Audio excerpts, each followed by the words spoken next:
Merci Fabien Pinkers et Frédéric Bréban pour cet échange inspirant. Il est temps à présent de retrouver une autre figure inspirante de Wallonia Plus en la personne du Dr Sales. Notre expert de la vente, Laurent Despet, vous prodigue ses meilleurs conseils et vous donne les bonnes techniques pour dompter le monde du business.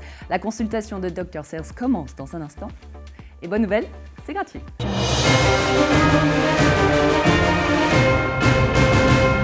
Bonjour et bienvenue dans cette nouvelle consultation de Dr Sales. Aujourd'hui, on va se saisir d'un sujet qui divise toujours les commerciaux, le réseautage, le networking. Et de but en blanc, j'ai une question à vous poser, mais pourquoi réseautez-vous? Pourquoi faites-vous du networking?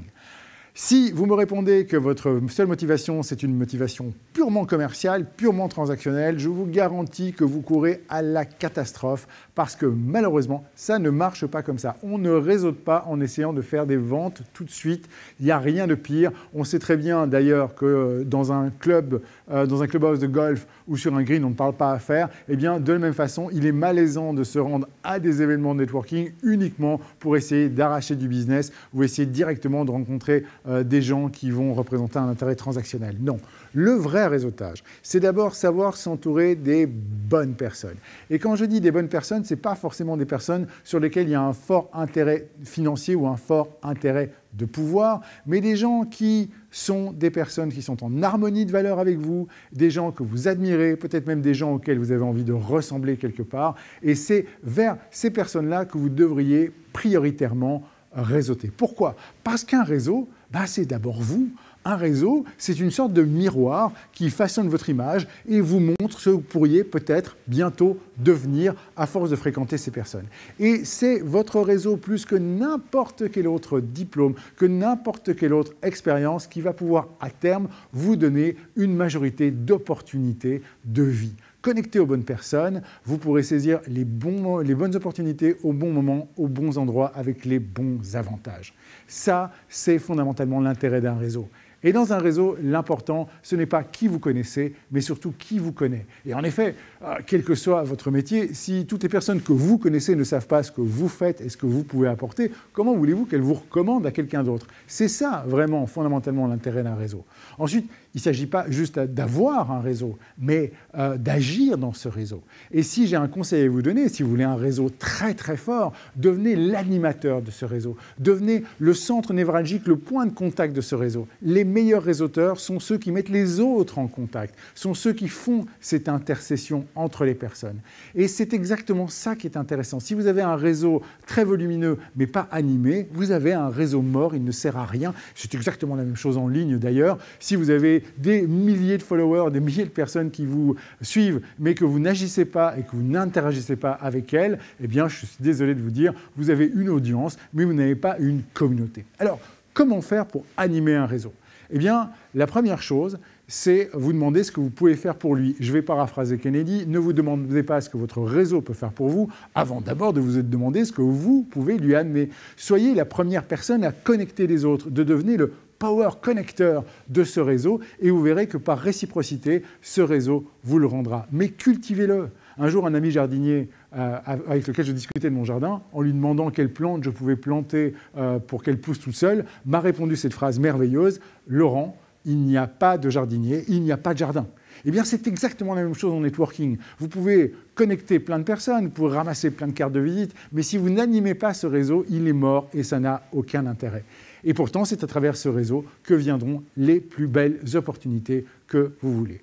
Il y a effectivement un adage que j'aime beaucoup en anglais qui dit « Your network is your net worth », ce qui veut dire en clair, votre réseau, c'est votre valeur nette. Et donc, effectivement, on a plein de moyens de faire du réseau, mais il faut que ce réseau soit très qualitatif. Alors, je vais vous donner quelques conseils pour commencer à bien réseauter et vous sentir un peu plus à l'aise dans une épreuve de networking événementiel, par exemple.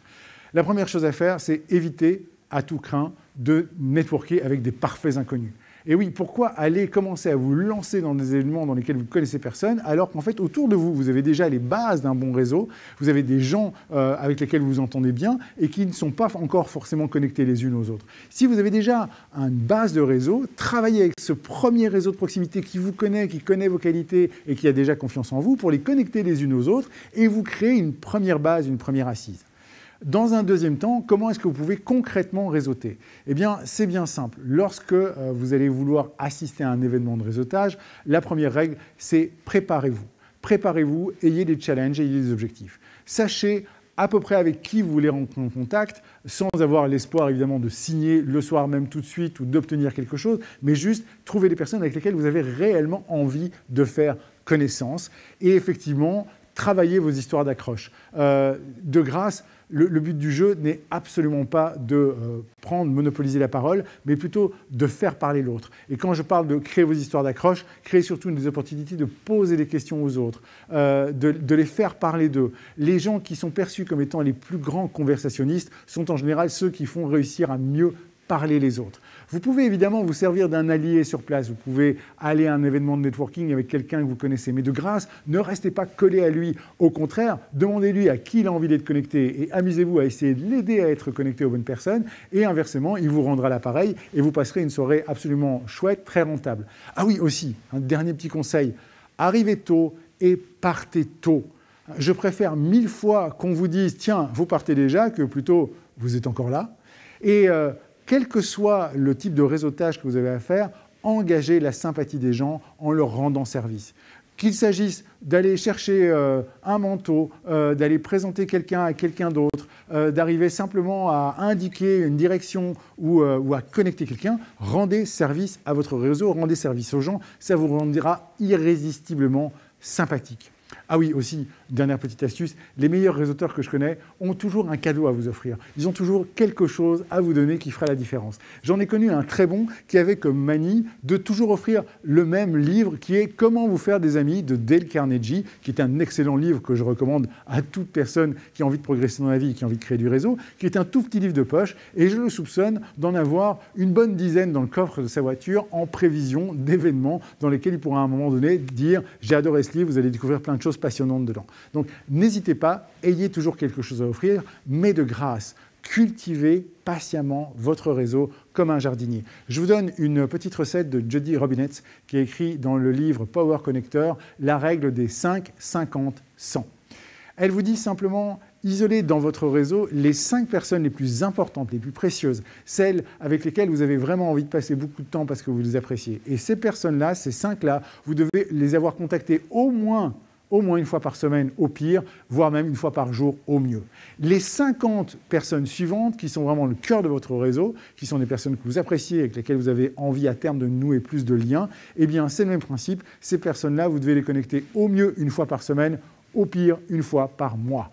Et les 100 suivants, effectivement, ceux-là sont des personnes que vous ne connaissez pas encore, vous pensez avoir des affinités, eh bien astreignez-vous à les contacter au moins à minima une fois par trimestre ou au mieux une fois par mois. Et de cette façon-là, vous allez entretenir un réseau vivant de 155 personnes.